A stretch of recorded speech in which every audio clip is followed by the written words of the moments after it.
मित्रों, एक घोड़े ने बताया कि रात में औरत की यह एक चीज जरूर लेना चाहिए, और घोड़े ने यह भी बताया कि स्त्री कितना भी मना करे, आप दो चीज उनकी जरूर दबा देना। वे कौन सी चीजें हैं, आइए इस कहानी के माध्यम से समझते हैं। मित्रों, किसी नगर में एक राजा रहता था। राजा तो बड़ा बुद्धिमान था, बहादुर था, प्रजापालक था, नीतिवाद था और धर्म क्रम में रुचि रखने वाला था।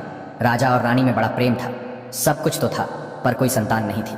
यही बात सोचकर राजा और रानी दुखी रहते थे कि हमारे ना होने पर हमारे राज्य को कौन संभालेगा। एक दिन राजा के दरबार में कहीं से एक सन्यासी आ गया, तो एक दासी आकर रानी के लिए यह खबर देती है कि हमारे यहाँ एक सन्यासी पधारे हैं, उनकी सेवा करके कुछ धर्म कमा लिया जाए। तब रानी उदास होती हुई बोली, दासी, हम तो दान धर्म करते करते थक चुके हैं, आज ये मेरा अंतिम दान और धर्म होगा। आज के बाद मैं कभी दान धर्म नहीं करूंगी। इतना कहकर रानी एक टोकरी में अनाज लेकर सन्यासी के पास जाती है, और वो अनाज सन्यासी की झोली में डालने के लिए जैसे ही आगे बढ़ती है तो रानी का दुख वो सन्यासी समझ जाता है। सन्यासी पूछता है, हे रानी, तुम्हें क्या दुख है? तुम्हें देखने से पता चलता है कि तुम किसी बात को लेकर बहुत दुखी हो। तब आंखों में आंसू भरकर रानी सोनवती अपना दुख बताती है। हे महात्मा जी, मेरे पास सब कुछ है, पर एक संतान नहीं है। मैंने लाखों यत्न कर लिए, पर संतान का सुख प्राप्त नहीं हो पा रहा है। सन्यासी बोले, हे रानी, तुम चिंता मत करो, मैं तुम्हें पुत्र होने का वरदान दे रहा हूं। जल्द ही तुम्हारी गोद में एक पुत्र खेलेगा, परंतु आपका पुत्र 15 साल तक ही आपके पास रहेगा। 15 साल के बाद वो पुत्र तुम्हारे पास पृथ्वी लोक पर नहीं रहेगा। मित्रों, इतना कहकर सन्यासी ने अपनी झोली से कुछ भभूति निकालकर रानी को दे दी और कहा कि राजा और तुम मिलकर इस भभूति का सेवन करना, भगवान की कृपा से बहुत जल्द तुम्हारी कोख से पुत्र रत्न की प्राप्ति होगी। रानी सोनवती को वरदान देकर सन्यासी चला गया। सन्यासी के जाने के बाद रानी सोचने लगी, 14-15 साल ही सही, कम से कम 15 साल तक तो हमें पुत्र का सुख मिल ही जाएगा। कम से कम समाज के लोग मुझे बांझ तो नहीं कहेंगे, मेरे पति को निर्वंशिया तो नहीं कहेंगे। रानी सोचने लगी कि 15 साल तक मैं अपने पुत्र को खूब लाड़ प्यार करूंगी, उसे हर प्रकार से खुश रखूंगी। पुत्र के बारे में सोच सोचकर रानी बड़ी खुश होने लगी। इधर शाम को जब राजा साहब रानी के पास गए तो रानी ने सारी बात बताई कि एक सन्यासी ने उन्हें पुत्र होने का वरदान दिया है और उस महात्मा ने हम दोनों को यह करने के लिए दी है। तब राजा कहते हैं, हे रानी, हम दोनों अब तक रोज दान धर्म देते आए हैं, गरीबों की सहायता करते आए हैं, यज्ञ भंडारों की तो गिनती ही नहीं है, लेकिन फिर भी हमें पुत्र प्राप्त नहीं हुआ। इससे सिद्ध होता है कि ईश्वर की कृपा हम पर नहीं है, हमसे भगवान रूठ गया है।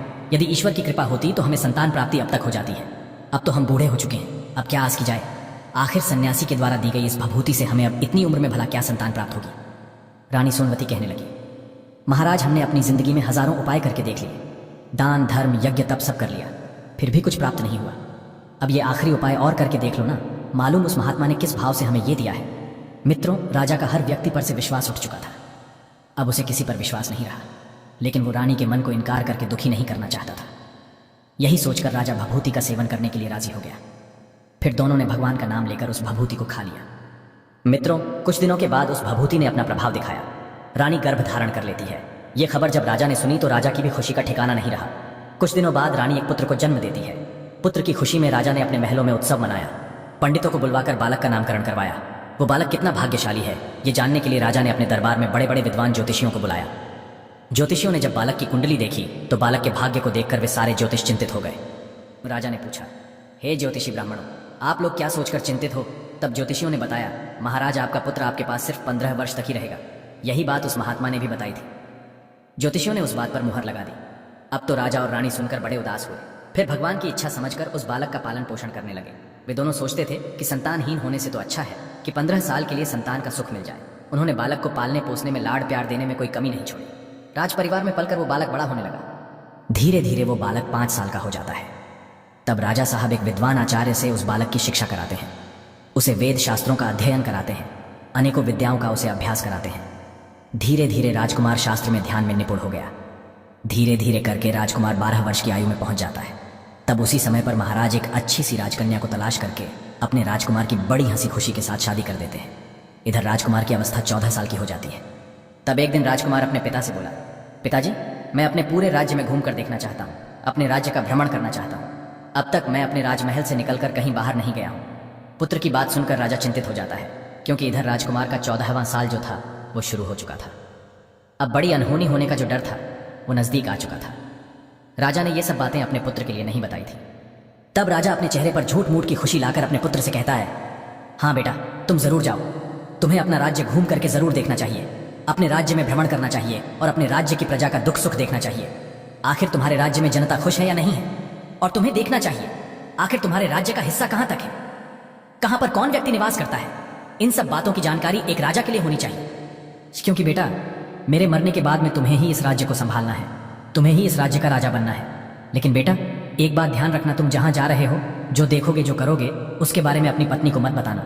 तब वो बेटा कहता है, ठीक है पिताजी, आप जैसा बताओगे मैं वैसा ही करूंगा। इस प्रकार से बंधु और राजकुमार पूरे दिन अपनी पत्नी के साथ रहता है, उसके साथ हंसी दिल्लगी करता है, प्रेम भरी बातें करता है और खुशियों के पल एक दूसरे के साथ बिताकर रात्रि के समय ठीक 12 बजे बिस्तर से उठकर महल से बाहर चला जाता है और सुबह होने से पहले वापस लौटकर पुनः अपने महल में अपने पलंग पर आकर सो जाता है।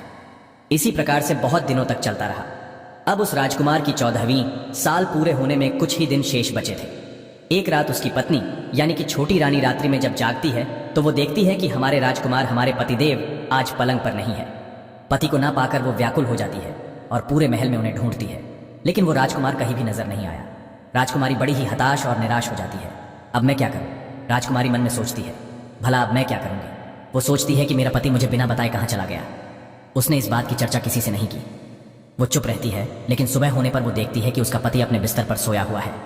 तब राजकुमारी अपने पति से रात की घटना के बारे में कुछ नहीं पूछती है। बंधुओं, इधर दूसरी रात के लिए भी वैसा ही होता है। कई दिनों तक ऐसा ही चलता रहा। रात्रि में रोजाना राजकुमार गायब हो जाता था। यह देखकर उसकी पत्नी बहुत ज्यादा चिंतित रहने लगी। वो सोचने लगी, आखिर मेरा पति रात्रि के समय में कहाँ जाता है? आखिर किससे मिलने के लिए जाता है? और उसका इतना प्रिय कौन है जो उससे मिलने के लिए आधी रात के समय जाता है? दर्शक बंधुओं, इसी प्रकार से राजकुमारी के मन में ढेर सारे सवाल चल रहे थे, लेकिन राजकुमार से पूछने में उसे बहुत ज्यादा डर लगता था। अपने सास और ससुर से उसने पूछने की सोची, लेकिन उसके बीच में उसकी कुल और मर्यादा आ जाती थी। तो इस प्रकार से वो राजकुमारी सोच सोच कर मन ही मन घुटती रहती थी। इसी बात को लेकर वो इतनी चिंतित रहने लगी कि उसका कुछ खाने पीने को भी मन नहीं करता था। धीरे धीरे राजकुमारी दुबली पतली होती चली गई। उसका शरीर सूखने लगा, क्योंकि राजकुमारी हर समय अपने पति की चिंता में डूबी रहती थी। एक स्त्री के लिए पति का दुख बहुत बड़ा दुख होता है। मित्रों, उसी राज्य में एक फूल बेचने वाली बूढ़ी मालिन रहती थी। वो हमेशा छोटी रानी के लिए गजरे के लिए फूल देने के लिए आया करती थी। तब उस बुढ़िया का ध्यान छोटी रानी पर जाता है। वो मालिन आकर पूछती है, बेटी, आखिर क्या परेशानी है? तुम पर क्या दुख है? तुम इतनी कमजोर क्यों होती जा रही हो? तुम्हारा शरीर सूख करके अब कांटा होता जा रहा है। मित्रों, उस बूढ़ी मालिन के पूछने पर राजकुमारी कहती है, हे बूढ़ी माँ, आखिर मैं तुम्हें क्या बताऊं? मेरा राजकुमार हर रात बिस्तर से उठकर ना जाने कहाँ चला जाता है और सुबह होते ही वो वापस आकर बिस्तर पर सो जाता है। आखिर वो कहाँ जाता है, इस बात को सोचकर मैं बहुत परेशान रहती हूँ। इसी बात की वजह से मेरा खान पान छूट गया है। मैं अन्न जल कुछ नहीं ग्रहण करती और इसी परेशानी की वजह से मैं सूख सूख कर कांटा बन चुकी हूँ। राजकुमारी की पूरी बात सुनने के बाद मालिन राजकुमारी को एक उपाय बताती है कि बेटी, तुम ऐसा करना, आज पूरी रात भर तुम सोना मत, तुम रात भर जागती रहना, और जब राजकुमार कहीं को जाने लगे तो तुम राजकुमार के पीछे पीछे जाकर देखना कि वो कहाँ के लिए जाता है और किससे मिलता है और क्या करता है। आज रात्रि में जाकर तुम अच्छी तरह से अपने पति की पहरेदारी करना। तब राजकुमारी कहती है, हे बूढ़ी माँ, यदि मुझे नींद आ गई तो फिर मैं क्या करूंगी? तब मालिन कहने लगी, हे राजकुमारी, तुम्हें नींद ना आए, इसीलिए तुम ये काम करना, अपने सीधे हाथ की उंगली में एक जख्म बना लेना, उसमें थोड़ा सा नमक लगा लेना। उस नमक से तुम्हें बहुत पीड़ा होती रहेगी और उस पीड़ा की वजह से तुम्हें रात भर नींद नहीं आएगी। दर्शक बंधु, राजकुमारी बोली, ठीक है माँ, मैं ऐसा ही करूंगी।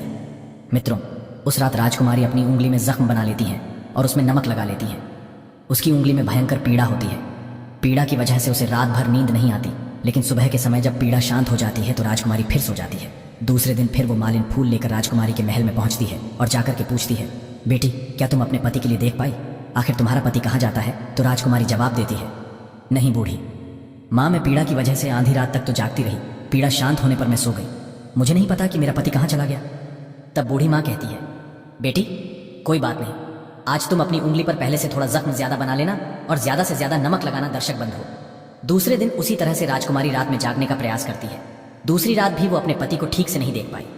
उसने अपने पति को दरवाजे तक तो जाते हुए देखा, उसके बाद उसकी आंखें बंद हो गई। वो अपने पति के पीछे नहीं जा सकी। अगले दिन वो मालिन के आगे रोने लगी, कहने लगी, हे माँ, आज मैं अपने पति की चौकसी करने में फिर नाकाम रही। तब मालिन उसे धीरज बंधाती है कि बेटी, तू दुखी मत हो, भगवान तेरी मदद अवश्य करेंगे। तुम आज रात्रि के लिए अपने हाथ में जख्म और बड़ा बना लेना और उस पर कल से भी ज्यादा नमक छिड़कना। जब तुम्हारा पति रात्रि के समय तुम्हारे पलंग से उठ करके महल से बाहर जाने लगे तो उसी समय पर अपने पति का रास्ता रोककर अपने पति से पूछना कि तुम कहाँ जा रहे हो। दर्शक बंधुओं, उस बूढ़ी माँ ने जैसा बताया था, राजकुमारी ने अगली रात वैसा ही किया। आज रात राजकुमारी के लिए बिल्कुल भी नींद नहीं आई। जब राजकुमार आधी रात के समय महल से बाहर निकलकर जाने लगा तो वो राजकुमारी दौड़कर उसका रास्ता रोक लेती है और पूछती है कि आप कहाँ जा रहे हो और आप रात्रि के समय किससे मिलने जाते हो? आखिर ऐसा क्या काम है जो रात्रि के समय तुम जाकर करते हो? आज तुम्हें ये बात मुझे बतानी ही होगी। राजकुमारी के बार बार पूछने पर राजकुमार कहता है, हे प्रिय, यदि ये रहस्य मैंने तुम्हें बता दिया तो मैं तुम्हें दोबारा देखने को नहीं मिल पाऊंगा। तब राजकुमारी कहने लगी, कोई बात नहीं, ना मिल पाए सही, लेकिन आप आधी रात के समय कहाँ जाते हो, ये बात मुझे ज़रूर बताओ। राजकुमारी की बात को सुन करके राजकुमार बिल्कुल मजबूर हो जाता है। इधर राजकुमार की 14वीं साल पूरी हो चुकी थी, 15वीं वर्ष लग गई थी। राजकुमार मन में सोचने लगा, अब भगवान की कृपा से जो होने के लिए है वो हो जाने दो। यही सोच करके वो कुछ अनाज के दाने मंत्रों से सिद्ध करने के बाद में अपनी पत्नी के हाथों में रखता है और कहता है, हे राजकुमारी, तुम इस अनाज को दोनों हाथों की मुट्ठी में पकड़ लो। पहले सीधे हाथ के अनाज को तुम मेरे ऊपर फेंकना, फिर उसके बाद में तुम्हें पता चलेगा कि मैं कौन हूं। इसके बाद तुम अपने 1.5 हाथ में, उसके बाद तुम अपने 1.5 हाथ का अनाज मेरे ऊपर फेंक देना। तब मैं उसी समय जैसा था ठीक वैसा ही हो जाऊंगा। अगर तुम 1.5 हाथ की मुट्ठी का अनाज मेरे ऊपर फेंकना भूल गई तो फिर मैं तुम्हें कभी नहीं मिल पाऊंगा। मित्रों, इसके बाद में राजकुमारी पहले अपनी सीधी मुट्ठी का अनाज उस राजकुमार के ऊपर फेंकती है तो देखती क्या है कि वो राजकुमार एकदम से एक बहुत सुंदर सफेद घोड़ा बन जाता है और देखते ही देखते राजकुमार तेजी से दौड़ लगाने लगता है। इधर राजकुमारी उस घोड़े को ध्यान से देखने लगी और वो ये भूल जाती है कि राजकुमार ने मुझसे 1.5 हाथ के अनाज को मेरे ऊपर फेंकने को कहा था। राजकुमारी उस घोड़े को देखने में लगी रहती है। तब तक वो घोड़ा राजमहल के चारों ओर चक्कर लगाने के बाद वहां से चला जाता है और उसकी आंखों के सामने से एकदम से गायब हो जाता है। जब घोड़ा महल से बाहर चला जाता है तो राजकुमारी उसके लौटने का इंतजार करती है, लेकिन राजकुमार घोड़ा बनकर चला गया, वो लौट कर नहीं आया। अब राजकुमारी को अपनी करनी पर बड़ा पछतावा होता है। राजकुमारी स्वयं के लिए कोसने लगती है, स्वयं के लिए भला बुरा कहती है, लेकिन अब उस बात का कोई लाभ नहीं था क्योंकि राजकुमार भी अब वापस लौट कर आने वाला नहीं था। ये बंधुओं, इधर सुबह होते ही राजा और रानी के लिए राजकुमारी ये घटना बताती है। सुनकर उन्हें इस बात पर बड़ा ज्यादा दुख होता है, वे बहुत अधिक पश्चाताप करते हैं। राजा साहब समझ चुके थे कि हमें जिस बात का डर था वो अनहोनी घटना घट गई और अब तो राजा बेचारे चाहकर भी कुछ नहीं कर सकते थे। राजा साहब बड़े दुखी होकर अपने बिस्तर को पकड़ लेते हैं और राह देखते रहते हैं कि शायद किसी दिन हमारा राजकुमार लौटकर हमारे राजमहल के लिए वापस आ जाए। इंतजार करते करते 3 माह का समय बीत गया, लेकिन राजकुमार लौटकर नहीं आया। इसी तरह पूरी साल बीत गई, लेकिन राजकुमार नहीं लौटा। उस राजकुमार का कोई अता पता भी नहीं लग रहा था कि आखिर वो कहाँ है। राजा ने अपने सिपाहियों को भेजकर पूरे राज्य के नगर में और गांव को छनवा लिया, परंतु कहीं भी राजकुमार का कोई पता नहीं चला। इधर राजकुमारी मन ही मन बड़ी दुखी होती है कि उसकी व्यर्थ की जिद के कारण उसका पति गायब हो गया। राजकुमारी अपने मन में यह प्रण कर लेती है कि वो कुछ ना कुछ करके अपने पति को पाकर ही रहेगी और एक दिन उसे घर वापस लेकर के जरूर आएगी। राजकुमारी सुबह उठकर अपने सास ससुर के पास में जाती है और अपने सास ससुर, राजा और रानी से कहती है कि मैं अपने पति की खोज करने के लिए राज्य से बाहर जा रही हूँ, मुझे आज्ञा दे दो। राजा और रानी भी यही चाहते थे कि उनका बेटा मिल जाए। यही सोचकर उन्होंने अपनी पुत्र वधू को जाने की आज्ञा दे दी और कहा, पुत्री, तुम जो चाहो सो करो, तुम्हें जहां जाना है वहां जाओ, लेकिन हमारे पुत्र को वापस लेकर जरूर लौटना, हमारा आशीर्वाद तुम्हारे साथ है। मित्रों, उसके बाद में राजकुमारी एक साधारण स्त्री का भेष बनाती है और अपने कुछ नौकर चाकरों को, दास दासियों को साथ लेकर कुछ जरूरी खाने पीने का सामान रखकर अपने पति को खोजने के लिए निकल पड़ती है। राजकुमारी ने राज्य की सीमा पर जाकर खाने पीने का एक भोजनालय खोल लिया। तब राजकुमारी वही राज्य की सीमा पर वहां से आने जाने वाले यात्रियों को मुफ्त में खाना खिलाती थी और उसके यहाँ भोजनालय में जो लोग खाना खाने आते थे उनके सामने एक शर्त रखती थी कि खाना खाने से पहले वो अपने जीवन में घटी कुछ विचित्र घटनाओं को जरूर सुनाए, उसके बाद ही भोजन करें।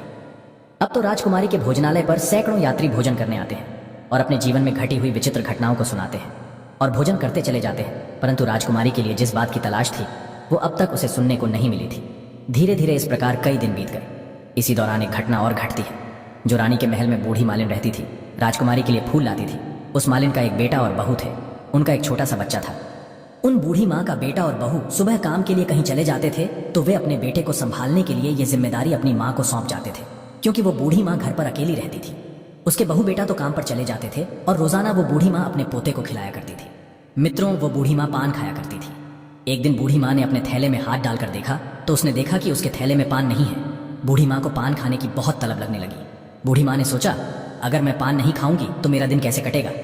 बुढ़िया से जब रहा नहीं गया पान खाए बिना, तो उसने सोचा कि चलो अभी तो मेरा पोता खेल रहा है, मैं पड़ोस में जाकर किसी दुकान से पान ले आती हूँ। यही सोच करके वो बूढ़ी माँ पड़ोस की दुकान पर पान लेने चली गई। जब बूढ़ी माँ पान लेने के लिए गई थी तो पान लेकर के लौटते उसे देर हो गई। तब तक इधर बूढ़ी माँ की बहू और बेटा शाम होने पर घर वापस आ चुके थे। तो उन्होंने देखा कि उनका बच्चा घर पर अकेला है और वो रो रहा है। अपने बच्चे को अकेला देखकर बेटा और बहू एकदम गुस्से में आकर लाल पीले हो गए और बूढ़ी माई के लिए मन ही मन भला बुरा कहने लगे। दर्शक बंधुओं, तब तक वो बूढ़ी माँ पड़ोस की दुकान से पान लेकर घर पर आ गई। तब बूढ़ी माई के बेटे ने पूछा, माँ, आखिर तुम हमारे बच्चे को छोड़कर कहाँ गई थी। तब बूढ़ी माँ कहने लगी, बेटा, मैं पड़ोस की दुकान पर पान लेने गई थी। इस पर बूढ़ी माँ का लड़का क्रोध में आकर कहने लगा, हे माँ, आज के बाद तुम हमारे बेटे को घर पर अकेला छोड़कर नहीं जाओगी। तब बूढ़ी माँ कहती है, ठीक है बेटा, आज के बाद मैं इसे छोड़कर नहीं जाऊंगी। दर्शक बंधुओं, दूसरे दिन के लिए वो बूढ़ी माँ उस बात को भूल जाती है और फिर से पड़ोस की दुकान पर पान लेने चली जाती है। पहले दिन की तरह उसके बहू बेटा जब काम करके वापस लौटे तो घर पर आकर देखते हैं कि फिर से उनका बच्चा घर पर अकेला खेल रहा है और रो रहा है। अब तो ये दृश्य देखकर बुढ़िया के बेटे की क्रोध की सीमा न रही। इधर से बुढ़िया घर पर लौट कर आई तो उसके लड़के ने उसे डांट फटकार कर घर से बाहर निकाल दिया और घर का द्वार बंद कर लिया। बुढ़िया रात में घर के बाहर बैठी अकेली रोती रही। जब उनके बहू और बेटे ने दरवाजा नहीं खोला तो बुढ़िया रात के अंधेरे में वहां से आगे को जाने लगी। अंधेरा होने की वजह से रास्ता दिखाई नहीं पड़ रहा था। वो धीरे धीरे जंगल की ओर बढ़ती चली जा रही थी। तभी उसने देखा कि एक कपला गाय छम छम करती हुई सामने से आ रही है। गाय को देखकर बुढ़िया ने सोचा, अगर मैं इस गाय के पीछे पीछे जाऊंगी तो ये गाय मुझे किसी गांव में पहुंचा देगी। यही सोच करके वो बूढ़ी माँ उस गाय के पीछे पीछे चलने लगी। गाय धीरे धीरे आगे को बढ़ती जा रही थी। कुछ दूर आगे जाने पर गाय एक बड़े से पत्थर के पास में जाकर रुक जाती है। वो उस पत्थर को अपने सींग से हटाती है। पत्थर के उस स्थान से हटते ही वहां पर एक पाताल में जाने का रास्ता खुलता था। वो गाय उस रास्ते से जमीन के अंदर जाने लगती है। बूढ़ी माँ ये दृश्य अपनी आंखों से देख रही थी। बूढ़ी माँ ने पीछे से उस गाय की पूंछ पकड़ ली। बूढ़ी माँ भी उस गाय के साथ चलने लगी। पाताल लोक में पहुंचते ही उस बूढ़ी माँ ने गाय की पूंछ तो छोड़ दी और वो इधर उधर देखने लगी। पाताल लोक का नजारा देखकर बुढ़िया एकदम चकित रह गई। उसने देखा कि वहां जगह जगह अनेक दीपक जल रहे थे। मरिया टिमटिमा रही थी, उनसे अनेक प्रकार की रोशनी निकल रही थी।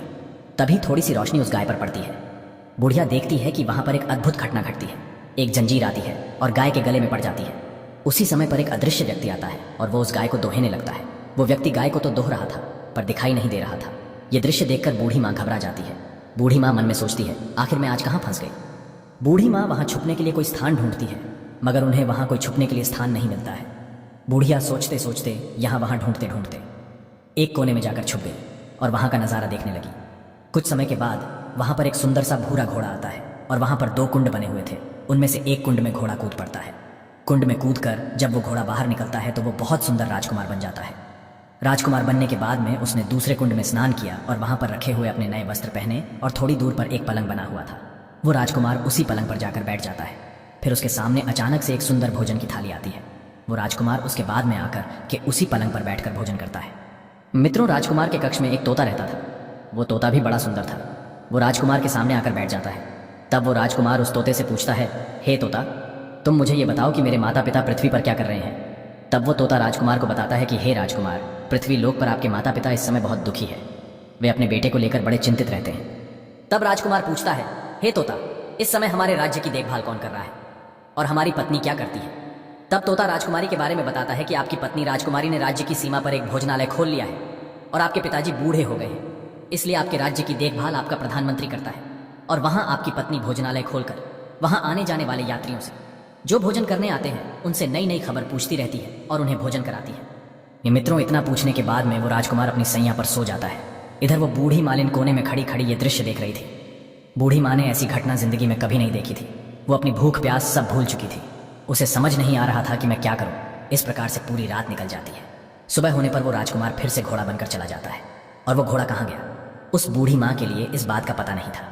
घोड़े के जाने के बाद में वो गाय भी एकदम से तेजी से पाताल लोक से बाहर निकलने के लिए आती है।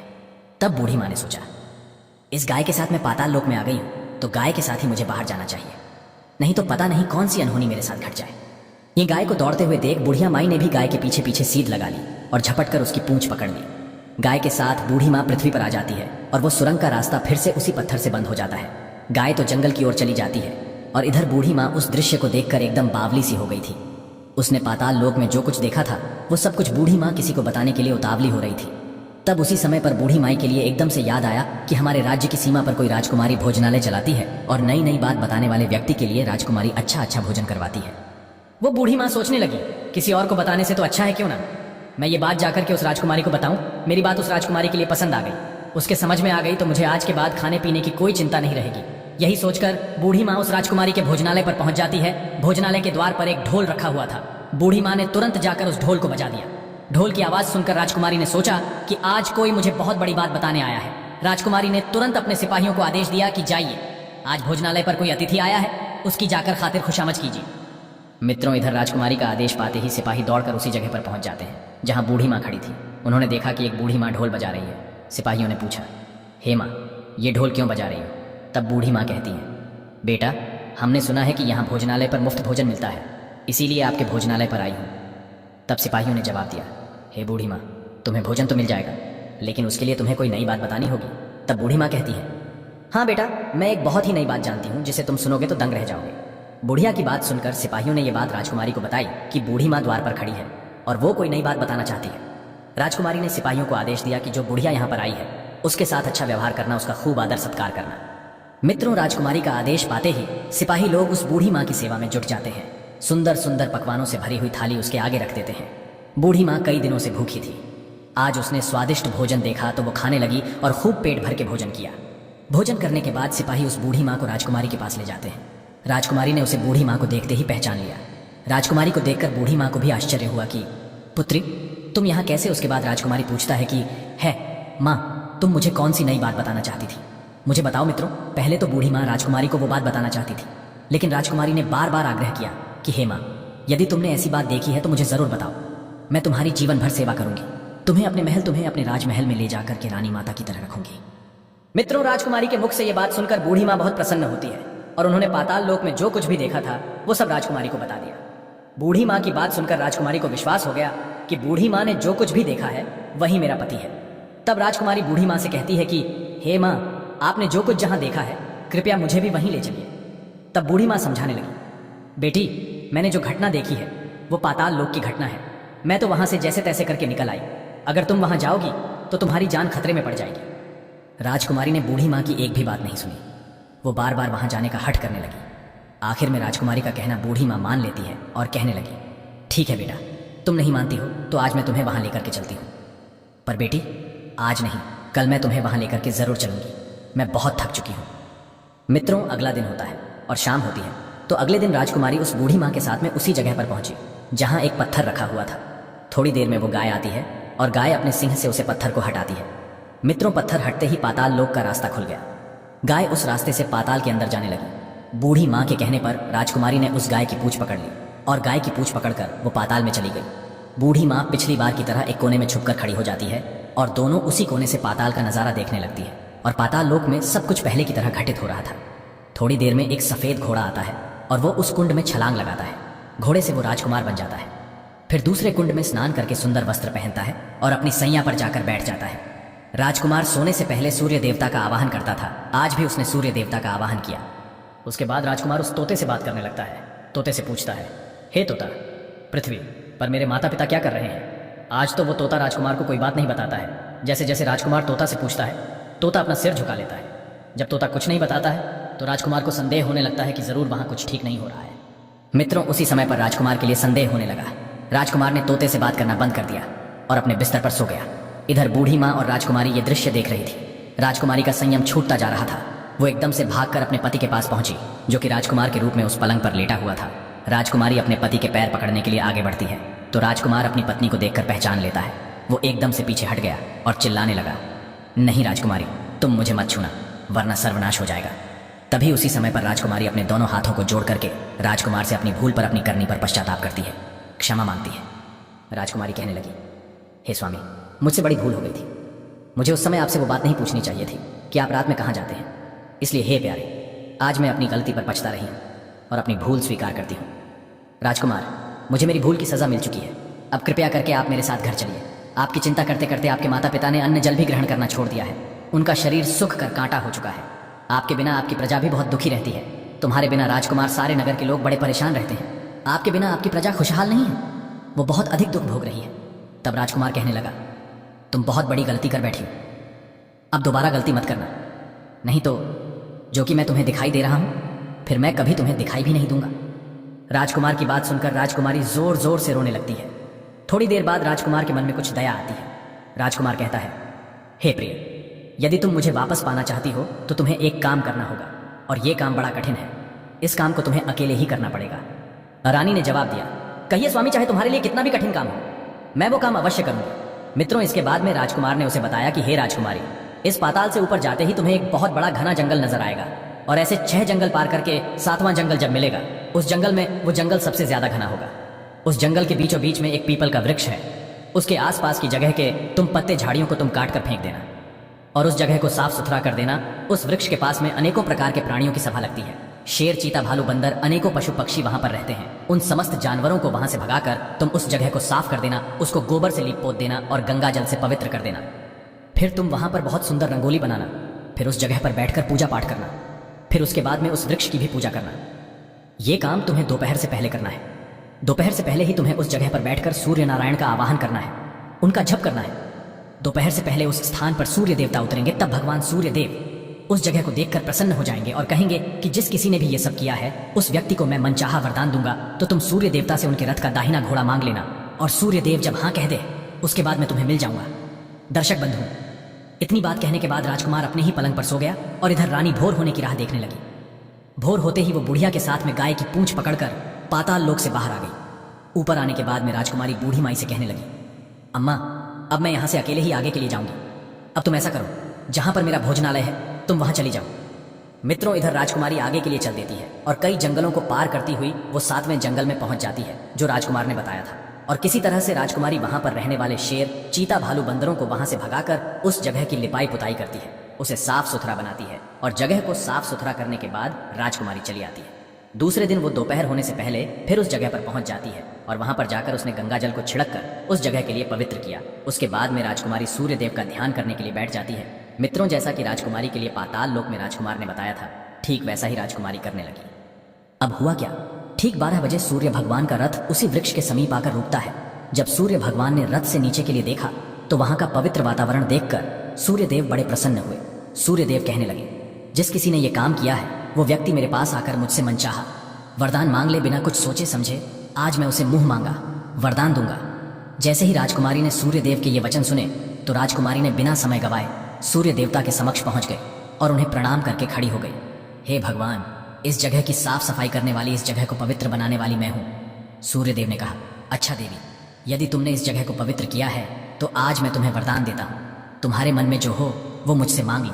तब राजकुमारी ने जवाब दिया, हे सूर्य देव देवता, मुझे आप अपने रथ का दाहिना घोड़ा दे दो। तब सूर्य देव कहने लगे, नहीं नहीं, मैं तुम्हें और कुछ भी दे सकता हूं, लेकिन अपने रथ का दाहिना घोड़ा नहीं दे सकता। मेरे पास मेरे रथ के अलावा 12 घोड़े और हैं, तुम चाहो तो उनमें से कोई घोड़ा मांग लो, लेकिन मैं तुम्हें अपना दाहिना घोड़ा नहीं दे सकता। मित्रों, सूर्य देव के इनकार करने पर भी राजकुमारी बार बार उनके रथ को दाहिने घोड़े को ही मांगती जा रही थी। कहने लगी, हे देव, यदि आपने अपने रथ का दाहिना घोड़ा नहीं दिया तो मैं अपने प्राण त्याग दूंगी। राजकुमारी की बात सुनकर सूर्य देवता बड़े मजबूर हो जाते हैं, क्योंकि सूर्य देव ने राजकुमारी के लिए वचन दिया था। आज उन्हें अपने वचन की लाज रखनी थी। सूर्य देव राजकुमारी के द्वारा दिए गए उस वचन से पलट नहीं सकते थे। सूर्य देव ने जवाब दिया, ठीक है, जाओ, मैंने तुम्हें अपना दाहिना घोड़ा दिया, लेकिन वो घोड़ा तुम्हें यहां पर नहीं पाताल लोक में मिलेगा, वहां से जाकर ले आना। राजकुमारी कहने लगी, सूर्य देव, पाताल लोक तो क्या है, वो अपने घोड़े को पाने के लिए कहीं भी जा सकती है। राजकुमारी को वरदान देकर सूर्य देवता अंतर्ध्यान हो गए। इधर राजकुमारी अपने भोजनालय पर लौट आई और शाम को बूढ़ी मां को लेकर उस पत्थर के पास पहुंच जाती है। जैसे ही शाम होती है वहां पर वो कपिला गाय आती है। उसने अपने सिंह को मारकर उस सुरंग का वो पत्थर हटा दिया।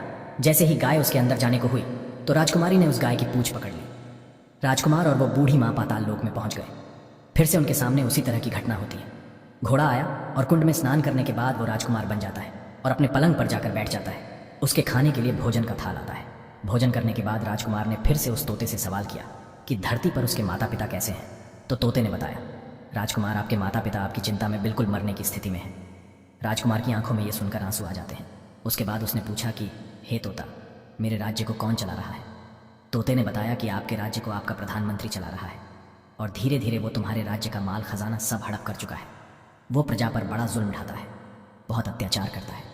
इस प्रकार तोता के मुख से इस बात को सुनकर के राजकुमार को बड़ा क्रोध आता है। अब राजकुमार पूछने लगा, हे तोता, आखिर अब मेरी पत्नी क्या कर रही है। इतना सब सुनने के बाद में तोता अब कुछ नहीं कहता है, वो बिल्कुल चुप हो जाता है। अब रानी का संयम जवाब देने लगा। वो दौड़ करके अपने पति के सम्मुख आ पहुंची। तब उसी समय पर राजकुमार रानी से कहने लगा, हे राजकुमारी, अब मैं तुम्हें प्राप्त हो चुका हूं, तुमने अपने तप और भक्ति से मुझे जीत लिया है। तब राजकुमारी ने जवाब दिया, हे स्वामी, क्या अब आप फिर से घोड़ा तो नहीं बनोगे। राजकुमार ने जवाब दिया, नहीं रानी, तुमने मुझे सूर्य देवता से मांगा है, इसलिए मैं तुम्हारा हूं। अब मैं दोबारा घोड़ा कभी नहीं बनूंगा। तब राजकुमारी से उस राजकुमार ने कहा, हे राजकुमारी, तुमने मुझे प्राप्त करने के लिए इतनी सारी मुसीबतें उठाई, इतने सारे कष्ट उठाए हैं, सूर्य देव ने मुझे सदा के लिए उस जन्म से मुक्त कर दिया है। राजकुमार ने बड़े ही प्यार से राजकुमारी को गले लगाया और अपने वस्त्रों से उसके आंसू पोंछे। न रात बिताने के बाद में जब सवेरा होता है तो वो गाय पृथ्वी लोक पर आने लगती है। वो राजकुमार अपनी पत्नी को लेकर उस बूढ़ी माँ के साथ गाय की पूंछ पकड़कर पृथ्वी पर आ जाता है। ऊपर आने पर बूढ़ी माँ और राजकुमार सीधे भोजनालय पहुंचते हैं। उन्होंने जाकर वहां का सब सामान लोगों में बांट दिया और अपने भोजनालय पर ताला लगाकर अपने राज्य के लिए लौट गए। घर आकर देखा कि वो प्रधानमंत्री राजकुमार को देखकर घबरा जाता है। दरअसल प्रधानमंत्री ये समझता था कि राजा का कोई बेटा तो है नहीं, इसलिए राजा भी बहुत बूढ़ा हो चुका है। अब तो राज्य उसी का है। अब तो राजकुमार ने उस प्रधानमंत्री को बंदी बनाकर कैद खाने में डाल दिया और पहले की तरह अपना राज सिंहासन सब कुछ अपने हाथ में ले लिया। उसके बाद राजकुमार अपने बूढ़े माता पिता से मिलने जाता है। तब राजकुमार जाकर देखता है कि उसके माता पिता उसके वियोग में बिल्कुल सूख कर कांटा हो चुके हैं। अपने बेटे को आया हुआ देखकर राजा और रानी की आंखों में आंसू बहने लगते हैं। वे दोनों अपनी बढ़ती उम्र के कारण बेटे की राह देखते देखते बूढ़े हो चुके थे। उनके शरीर में किसी प्रकार की कोई ताकत नहीं बची थी। अपने पुत्र को जैसे ही उन दोनों ने देखा तो एकदम से गले लगा लिया। बड़े प्यार के साथ अपने बेटे को सहलाने लगे। अपने बेटे को प्राप्त करने के बाद राजा और रानी के शरीर में एक नवजान आ जाती है। कुछ दिनों में ही वो अपने बिस्तर से उठकर बैठने लगे। राजकुमार के लौटने की खबर पूरे राज्य में फैल गई। मित्रों, अब तो उस राज्य की प्रजा बड़ा खुश हुई। राजकुमार रथ पर बैठकर अपनी पूरी प्रजा को दर्शन देता है और वचन देता है कि अब तुम पर कोई जुल्म नहीं करेगा। मेरे पिता के वृद्ध होने पर धूर्त मंत्री अपनी मनमर्जी करने लगा था। उन्हें मैंने बंदी गृह में डाल दिया है। अब आप पर कोई अत्याचार नहीं करेगा। दोस्तों, इस तरह से राजा सुदाश और रानी सोनवती अपने पुत्र को राजा बनाने के बाद ईश्वर की भक्ति करने के लिए जंगल में चले जाते हैं और इधर राजकुमार अपनी प्रिय के साथ हंसी खुशी से अपना राज्य कार्य करने लगता है। कहानी का तात्पर्य यह है, अगर किसी की स्त्री पतिव्रती और सच्ची है तो वो विधाता के लेख को भी बदल सकती है। पतिव्रताओं ने तो ब्रह्मांड के सबसे बड़े देवताओं को भी अपने वश में कर लिया था। यह कितनी बड़ी बात थी। मित्रों, राजकुमार अपनी पत्नी राजकुमारी को समझाता है, हे प्रिय स्त्रियों में यह सबसे बड़ी कमी होती है कि वे जिस काम की जिद कर जाएं तो फिर वे उसे करवा कर ही मानती है, चाहे उसके लिए उन्हें कितनी ही बड़ी कीमत चुकानी क्यों ना पड़े। यदि तुम जिद ना करती तो मैं तुमसे अलग नहीं होता। नारियों के गुणों की बात करें तो गुण तो उनके अंदर बहुत होते हैं जिनका वर्णन कर पाना बड़ा मुश्किल है, मगर कुछ दोषों की बात करें तो नारियों के लिए 3 दोष सर्वनाश करवा देते हैं। पहला दोष होता है व्यर्थ की हठ, दूसरा दोष होता है झूठा रोना और तीसरा दोष होता है कटुवाणी। देवी द्रौपदी के हठ ने महाभारत करवा दिया था।